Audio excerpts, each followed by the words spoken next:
this is a big week coming up. It's Thanksgiving week, and I know in the United States, it's sort of like the test of your motherhood. Like, it's very rare that I ever hear of anyone who has a dad who pulls it off start to finish while the wife watches football. Like, that just doesn't happen no matter how sort of liberated and progressive our culture has become. Thanksgiving still largely falls to the domain of women. And usually the wife, the one who is the head of the household, or the mother-in-law, or the mother, right? Like, there is a female at the center of this experience. And don't know about you, but in my world, that was me. So what we know immediately is that we have all kinds of work ahead of us this week. Shopping, preparation, housekeeping. If people are coming home like they are in my house from college, then you've got to get the bedrooms ready. In my case, I literally had to get new beds. So yeah, there is a lot on you this week. And I have nothing but empathy for what you're going through. And I also have just a huge amount of support and admiration for what it takes to pull it off. I remember one year my mom was visiting. She came from California, and I live here in Ohio. And I had out-of-town family coming from Kentucky, California, and then our immediate family of 7. So we were having, I think, 4 or 5 extra people than our usual 7. And I was doing all the things I do, and my mom was great. She was helpful. And on Thanksgiving Day, after the food was eaten in a minute, right? Like, you spend days getting ready, and then the food is eaten in like a minute. And I was starting to already clear dishes off of the table. And I ran into my mom in the hall, and she said to me, "I just want you to know, I see what you're doing, and you did an awesome job." And I burst into tears because it had never occurred to me that it was a taken for granted thing until my mom mentioned that she saw me and that she knew what I was doing took a lot of work. And she was proud of me. Like, she watched that baton transfer. And I think that really is one of the ways that we can be there for each other, is to see the work, even if no one else can. You can see your girlfriend. I used to have this huge group of friends online that were all home educators. And one Thanksgiving, somebody posted just a thread that said, "I'm sick of the food I make for Thanksgiving. Give me some new recipes." And the next thing you know, we all populated this thread with recipes that were dear to us, but maybe no one else knew about. And do you know, I still make 3 of the dishes from that year, and that was like 2002 or 3. I still have them printed out. They're blue because the forum that we were on used blue ink. So I was able to print out these old, I mean, at the time they were new to me, but these recipes, and we still make them today. And literally every year on Thanksgiving, I have this secret connection to my favorite friends that I met on the internet who were homeschoolers from all over the country. Isn't that cool? So I see Thanksgiving as this tag team, this pass the baton, this root each other on, this making the work light. And on Thanksgiving Day, what we would do is we would check in on that board and say hello and share what stage of the day we were in. And I know all of you homeschoolers today have access to each other that we didn't even have. We couldn't do it on Facebook. That didn't even exist. We couldn't do it through text messaging. Nobody had cell phones. All we had was this one discussion board.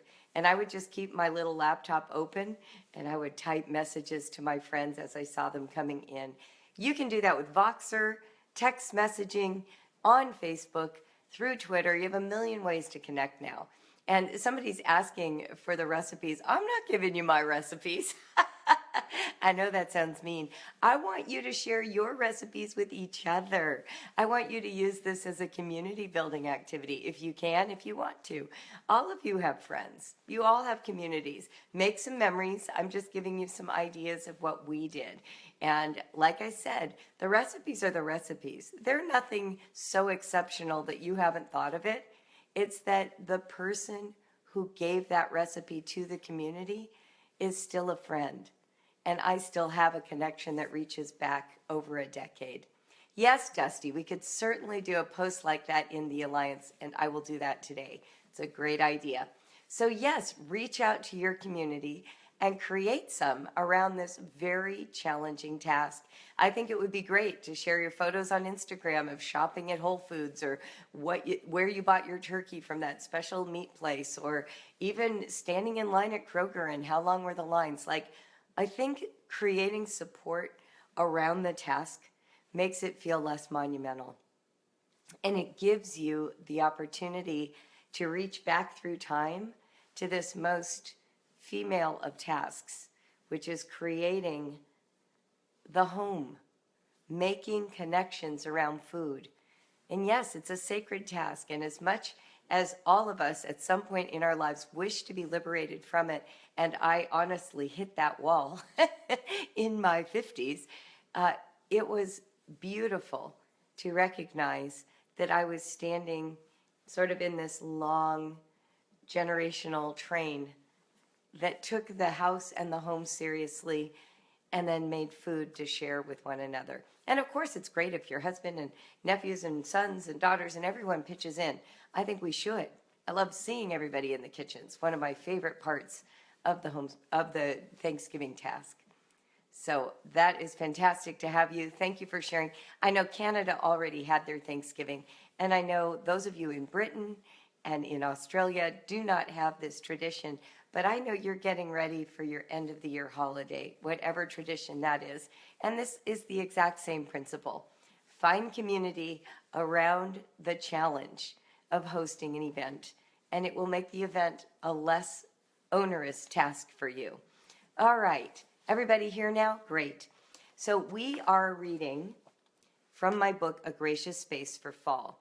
There are 3 volumes. There's Gracious Space Fall, Spring, and Winter. And the fall edition, each edition has 50 essays in it, and we are currently on day 46. We are winding down. Today, I'm going to read from day 46. Then I am taking off tomorrow, Wednesday, and Thursday, because my kids are home and I want to maximize that time with them. Then, on Wednesday, I believe it is, we are re-airing day 47. It is a Periscope, a video, a live broadcast I did last year. And that broadcast will be re-aired because, according to my team, I did an especially good job. And if you don't remember it, it is the one where I talk about what to do with condescending people. What happens when people come to your come to your home and start challenging you about homeschool? And you can take those principles and apply them to politics as well. We're going to do a little bit on politics. Maybe I'll do that tomorrow morning if I can, but today we are going to focus on day 46. So then on Wednesday we'll do day 47, and then we will only have 3 days left, and I will do them hopefully Friday, Monday, and Tuesday, but it might be Monday and Tuesday and Wednesday. We'll see. Just depends on how I'm doing with my kids. Okay? Oh, awesome. Thank you, Mary. I'm glad you love that one. Yeah, there is a secret part of it that's an inside joke, so you don't want to miss it. All right. So, A Gracious Space Fall, day 46. When your kids are unhappy, what can you do?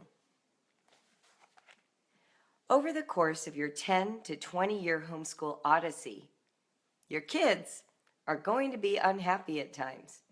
Some of the unhappiness will last months, maybe a year.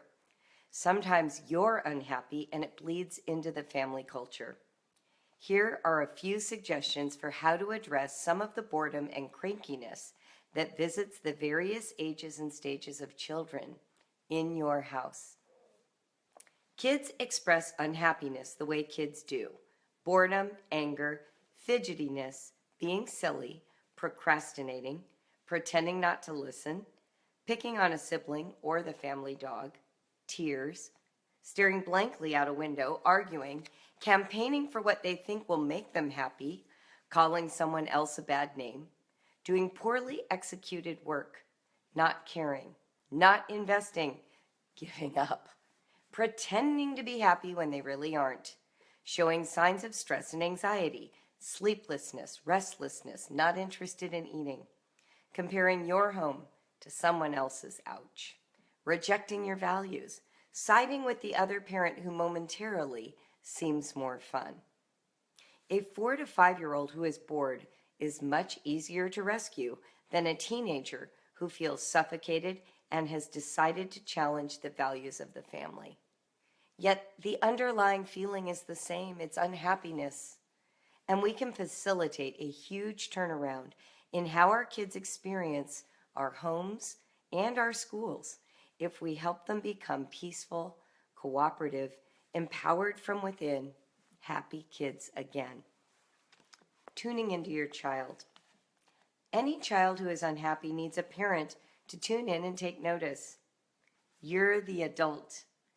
You get to set aside your agenda to find out what your child needs. The toddler needs physical touch and expression of energy, hugs, tickles, eye contact, being flipped upside down, wrestling, chasing, jumping up and down on a bed. To get the adrenaline flowing, to feel reconnected, to upend a mood. Sometimes food, sometimes a nap, sometimes a cuddle on the couch is enough. The young child benefits from focused attention on his or her specific interests. Too much time spent on your agenda will lead to tedium and crankiness. Bend low to make eye contact first. Then a board game, running around the backyard, sitting in your lap for a picture book, helping you set up the table for a snack, playing on the floor, singing to a CD. These help pull the young child out of the helpless, resentful mood of too many days in a row of someone else's agenda.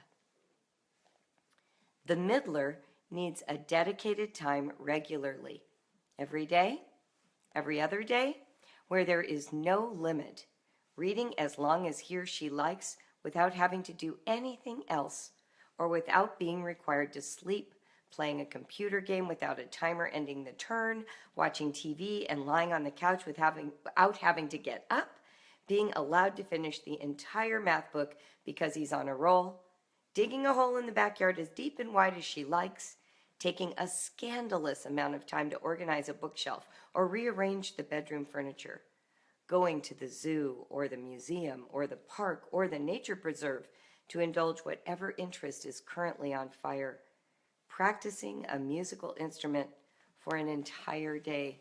Middlers are curious. They benefit from indulgence in their curiosity, and they especially appreciate it when you get it. If you notice that a particular child is obsessed with a hobby right now, take advantage of that white heat of passion and let them go. Buy a book, or rent a DVD, or take a field trip, or purchase new equipment that adds meaning and energy to the passion. Yes, I include the Wii, Xbox 360, online gaming, and PlayStation in this list of passions, just like I like to include an absurdly long time of pining for American Girl doll accessories while paging through the catalog. I've seen good stuff come from these sources in kids. Do it. The young teen is often the most moody and the hardest to cajole out of a mood. Hormones are raging, and they are old enough to feel the been there, done that of homeschool. They're looking for adventure, yet they are not quite old enough to take charge and make it happen. Try a conversation about BHAGs, big, hairy, audacious goals. Ask them if there were no monetary limits and no time limits and no travel limits, what would they like to do? You might find out that your teen wants to take piano lessons for the first time, or join a sports team or a theater troupe, or learn Klingon, or go to space camp, or become expert at fashion. You might recognize every one of my kids in that list. You may not cure the moodiness, but you can facilitate a brand new grown-up adventure to buffer the sense of tedium that encroaches at ages 13 and 14. Talk to the teen. Find out what's missing. Do the best you can to help it happen. You might need that teen to earn money or find someone to drive them or to start small and build.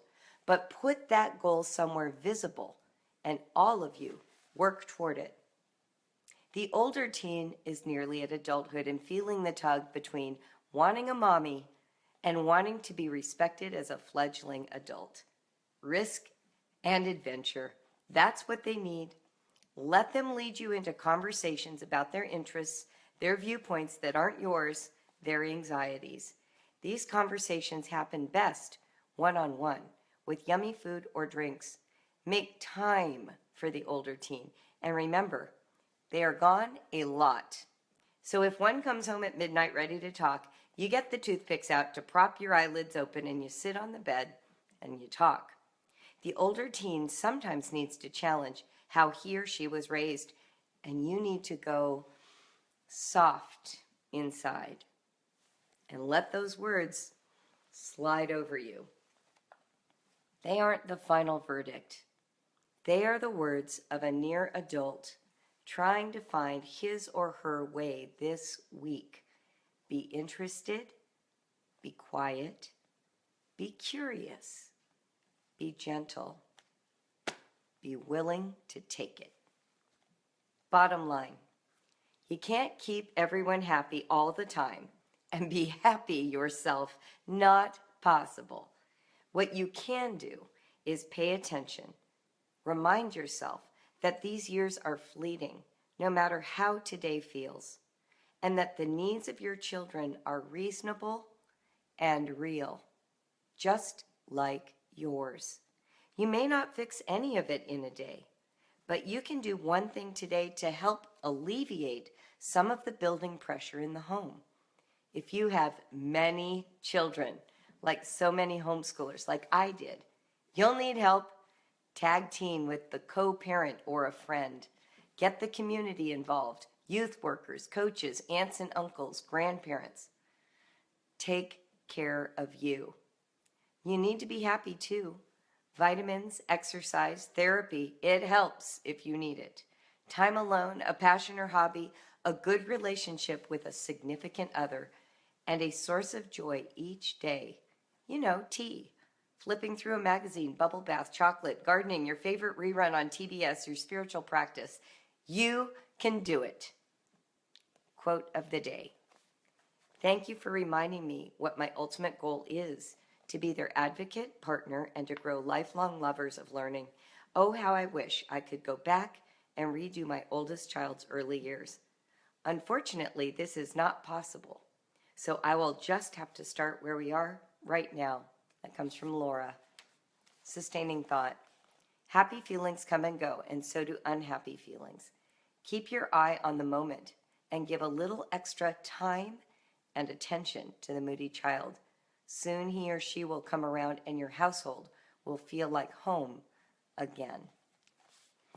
That's a long one, and I would like us to go back over it in some consideration, because I know you all have teens in these different age groups.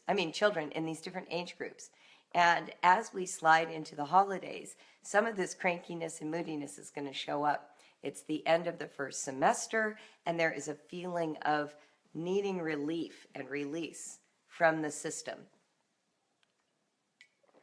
Even if that system is very loose, sometimes we forget that there's a certain pressure that comes from a no organization household, a family that is unschooling or going with the flow. Sometimes moodiness and crankiness shows up because there's a feeling of responsibility to keep yourself stimulated. So there's nothing wrong with a planned activity to break up that monotony, to wake up one morning and see that the table is outfitted for creating crafts, to hang ornaments on a tree, or to decorate the window for solstice, or to make sure you have a nature corner for your family's holiday tradition. And it's important for us to remember that sometimes we put a lot on our children.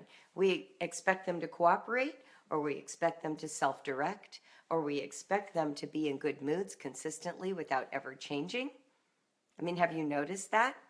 Like, has there ever been a day when a child has been moody and cranky and we said, Oh, good. It's great to see that version of you show up. You've been so happy lately. I wondered if you had access to the range of emotions that live inside you.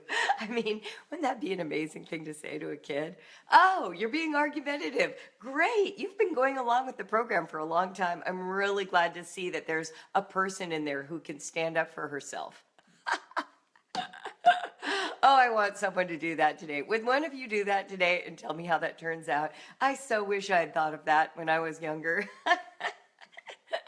But I seriously think it would be valuable.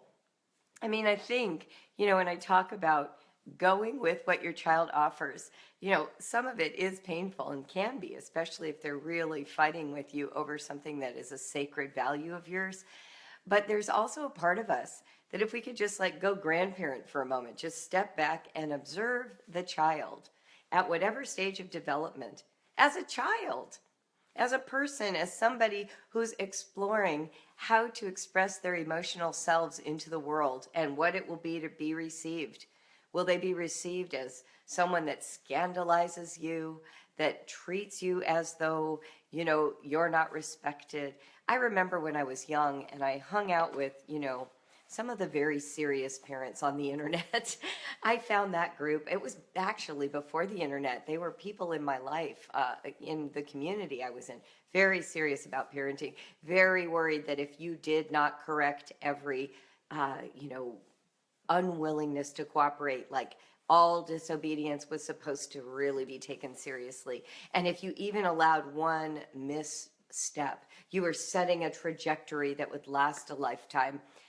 And then there was a certain moment in time where I discovered I really don't have all this control. And now I'm on the other end with all 5 kids. And Noah, who I was trying so hard to get to listen to my voice, it's never worked. Okay? Every method, none of it worked. Noah was Noah, is Noah, will be Noah. That's never changing. He is the person who knows what he wants to do and doesn't want to do. And that has not changed from the time he was born until almost 30 years old. So what were we wasting our energy doing?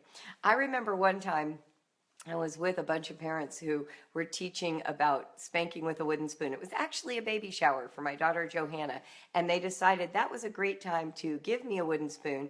Me and this other woman, we were both pregnant at the same time. We were friends, and our friends threw us this shower, and they gave us wooden spoons as our gifts, and then instead of party games, they gave 2 lectures on the value of discipline. We were all living together at the time because this was a community that all worked and lived together at the time. And a minute after this session was over, Noah, who was 2, bolted. We were in Spain, bolted in the other direction, down some stairs, out towards olive fields. And the woman who had just given us the spoon and the lecture watched my husband and I say, "Noah, stop! Noah, stop!" And John, to his credit, turns to this woman. He goes, "Don't worry, we're only going to say it 100 more times and he's never going to listen." Totally was true. Never stopped being true. So anyway, all that to say, our kids come with this full range of humanity available to them. And no parent is going to effectively snuff it out for a universally cooperative, well-managed emotional life in a child. And God forbid if you do achieve that, because they will be a dysfunctional adult. Children at every age have to exercise their emotions as much as they exercise their bodies. But here's what's awesome. As a parent, you get to help them understand what to do with those feelings. When they feel moody or cranky, it's not just about getting them to happy, it's about getting them in touch. What do I need when I'm moody? Do I need to attack my brother? Well, we don't want them to attack the brother. So what can we do that helps them recognize that moodiness has set in and they can do something productive with it?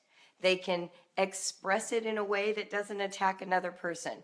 They can use that moody energy to be artistic. They can go and help somebody else who's in need of assistance. They can eat a snack and give themselves caloric energy that takes them out of the low blood sugar blues, right? These are ways that they can learn how to manage and grow their emotions.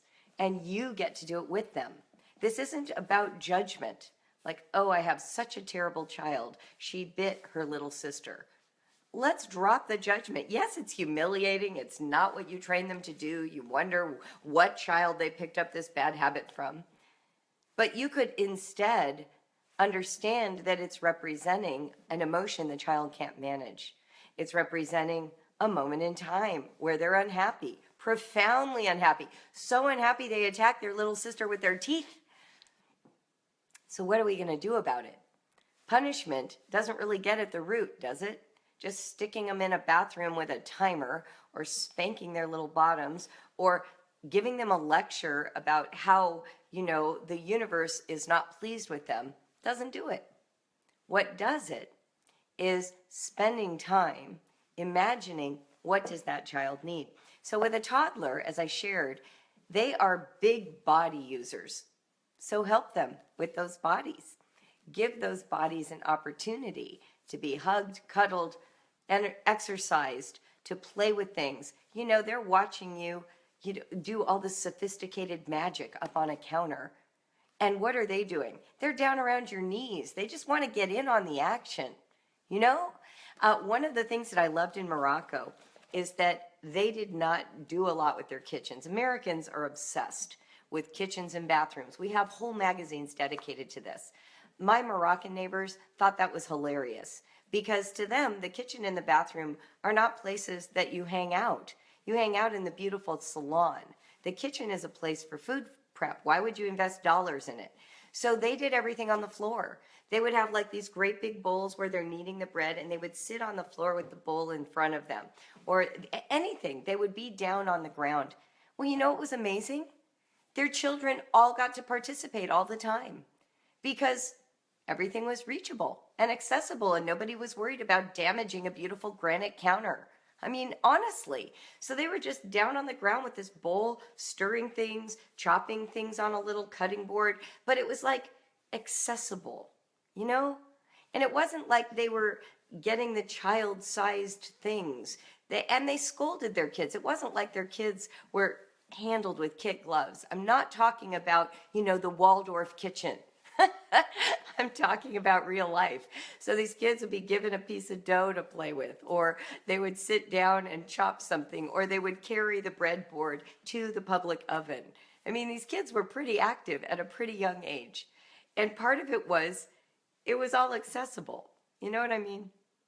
And they weren't excluded from it in this sort of like adult versus child kind of weird category that sometimes we put children in, partly because our counters are so darn high. So you got a toddler who wants in on the action, maybe you clear a space on the floor and let them do their own stirring of ingredients. Or maybe you make them some Play-Doh and you give them the cookie cutters. And I remember one of my best friends, she used to do Play-Doh on the floor with her kids, and they would do cookie cutter cutouts, and they would just line the floor with cookie cutter cutouts of Play-Doh. Because the floor is where the toddler wants to be.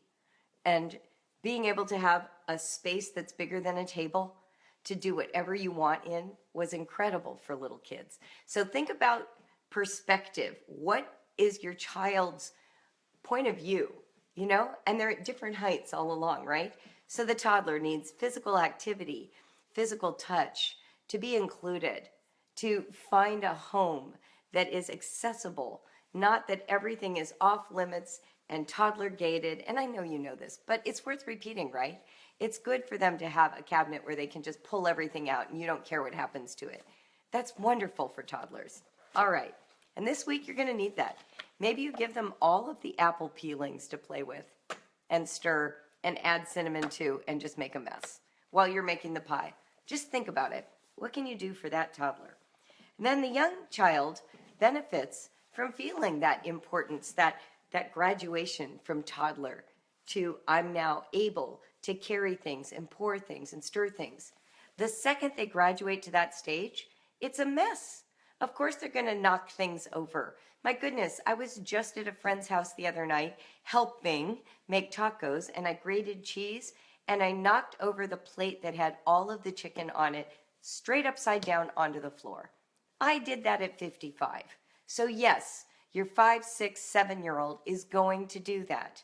Count on it. In fact, just for fun, right when your child knock something on the floor, can you just get a Post-it note and stick it on your cupboard that says, with a big check mark that lets you know, check, that happened? Treat it like it's expected and then check it off when it happens, okay? Because it's going to happen. So let them participate on some level. Find a way for them to have what feels like an adult meaningful activity with you. Sure, they'd slow you down to a snail crawl if they're going to do all of it all week. But find a way to include them. See what they can do. Make sure, I found this out for my kids, make sure you have enough potato peelers for everyone, right? Don't make them share one, and do not give them rusty ones that they can't use. Get the sharp kinds, get them involved. Teach them how. It's amazing what they can learn at those ages. The middle child really can be in charge of some things. I know I'm kind of skewing this towards Thanksgiving, but it's this week, and I just think it's fun to think about it through the lens of something specific. So the middler maybe needs to have the opportunity to be in charge of a whole dish, top to bottom, shopping, making, executing with a little help from you. But it's incredible what they can do at this age. They can make a whole pie. You could get one of those apple peelers that they crank. Those are so cool. Why not use this week or any week as a chance to introduce a new tool, a new fun tool for the family to use? Or one of those apple corers or one of those apple corers, like something that changes the game. Think about the middler doing research online and finding you a recipe that no one's tried yet. One of the benefits of my kids becoming vegan as teens is they introduced a whole slew of recipes to us that we had never tried before. In fact, we converted some of our favorite recipes over into vegan recipes, and we have not gone back, even though none of them are vegan anymore, because we started to like the lightness of those ingredients. Isn't that amazing? So give your middlers and your young teens some opportunity to influence the direction of your family. I know one year we were so sick of turkey, so sick of all the traditional Thanksgiving meal foods, we decided to scrap everything we had ever done, and we made a rule that every single recipe had to be new. And we had no turkey. And for me, it was one of my favorite Thanksgivings we ever had. We got a honey baked ham, I think. And then we had we had a salad that had pears in it. We did things differently with each of the traditional meal ideas. We had Brussels sprouts with pecans that year for our first time. It was awesome. We loved it. So don't be afraid to have your kids come in, especially middlers and young teens who still have a lot of family tradition energy, and give them the opportunity to partner, to be in charge of something, to decide how the table's decorated. You know, we loved making place cards for each person at the table, my daughter Katrin and I, and we did that for several years, and I still have them. That was fun. We used, I think there were these American Girl lettering books, like different fonts that would have like pumpkins or, you know, something attached to the letters, and she got really good at copying those. So we did those for our place cards on these beautiful gold folded place cards from Pier 1 Imports. Just giving you all my secrets. So fun. So much like copy work. So much better than copy work. And of course, this is all for this week.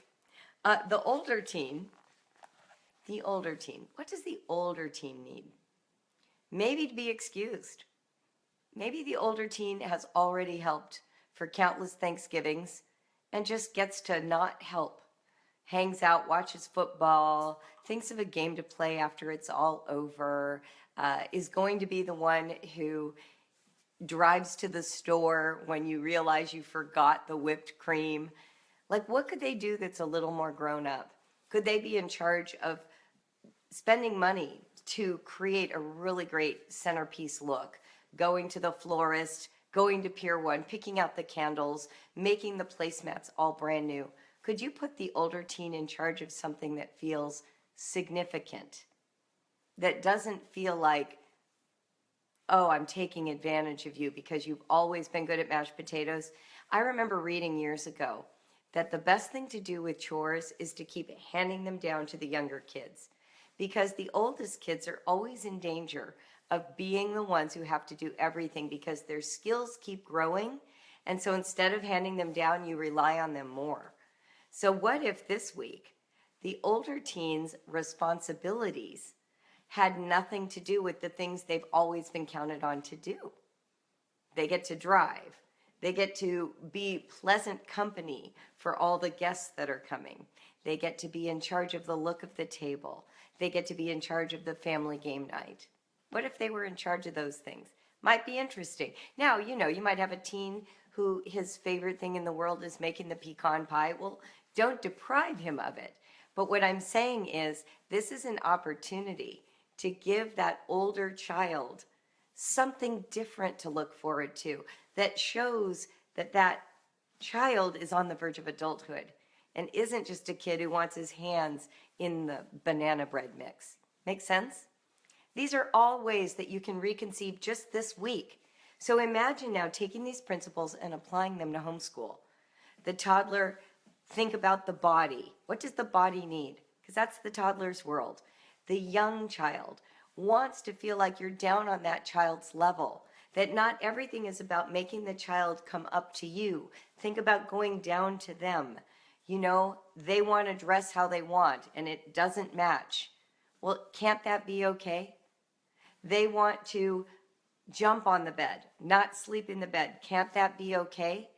For a while, come to their level. Allow them to fully indulge what it means to be a young child with your delightful admiration, where you are taking delight in that child. And then that middler wants to practice being the person they're going to be someday. They're still optimistic. They're not bored. They have skills, and they want you to give them a chance to use all three. The young teen now is proficient and can be trusted to do things independently of you. Even the middler can, but the young teen so much more. And then by the older teen, finding ways for that autonomy to really take hold, to not just load them up with all the responsibilities, but to unload some of those responsibilities, to pass them down, and to give them a chance to participate in a way that causes and drives admiration, where you look at your child and you respect them. Because they've got car keys and they can go run to the store. Or they can sit and entertain, Aunt Millie. Or if you have family who are learning how to play a game, they're the ones in charge of making sure the family understands that game. Not you, not the dad. Give them an opportunity to be part of the vision. Maybe your whole family plays touch football every year in the backyard. Well, how do you divide up teams? And who talks about the rules? And who's going to decide what football and what the stakes are? Maybe there's, an elaborate, family pool about the football games. I think there are 3 in America on that day. And you guys can have points that they select in advance, like what's the point spread and who's going to win and which quarterback is going to have the best quarterback rating by the end of the day. Stuff like that can be really fun for those older teens. Help them envision making the day new, fresh, with some opportunity for them to buy in, okay? I love it. So that's today's reading from A Gracious Space for Fall. And this is a huge week for me. I have 4 of my 5 kids coming home. Katrin will be in France, so we're going to have to Skype her in for a little bit to say hello. But then Johanna just got back from traveling, and she is here now.